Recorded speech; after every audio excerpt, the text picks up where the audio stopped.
საუბრობთ მამაშვილობაზე და რამდენად საჭიროა ზოგადად ამ თემაზე საუბარი?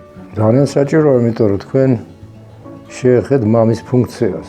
გაინტერესებთ ალბათ, რომ მამას რა წონა აქვს კულტურაში, ოჯახში. აი, როგორ უნდა მოიპოვოს მამამ ეს პატივისცემა, ისე რომ ბავშვს არ გაუჩნდეს შიში და მამა არ არის ავტორიტეტი, იქ არასრულყოფილი ოჯახია. არის, სადაც მამა არის დამცირებული. მაშინ კაცი გარეთ არის. დღეს ჩვენ საქმე გაქვს სუსტ მამის ინსტიტუტთან და არა ძლიერთან. მეორე რომ ქალი გაუფასურდა. ადვილი მისაღწევი გახდა. ქალის გამო ესეთი ბრძოლა არ მიდის.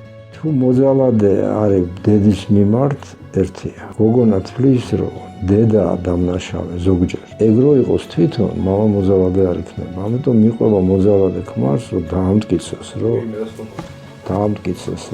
აი მე მართალი ვიყავ. რამდენად შესაძლებელია ბავშვი დაიბადოს სპექტრის გარეშე, აუტისტური სპექტრის და ტელეფონთან დამოკიდებულებამ ჩამოუყალიბოს აუტიზმი. ინიციაცია უნდა მოხდეს, რა არის ხალობა? სექსის თავისუფლება ხალობაა?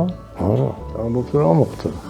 ჩემი არჩევანი აქვს, მაგრამ მე ეს გამოდის, რასაც პრომისკუიტის ეძახიან ინგლისელები, რომ განურჩეველი სქესებრივი კავშირი ერთთან, მეორესთან, მესამესთან და იფიტება, არ აინტერესებს კაცი.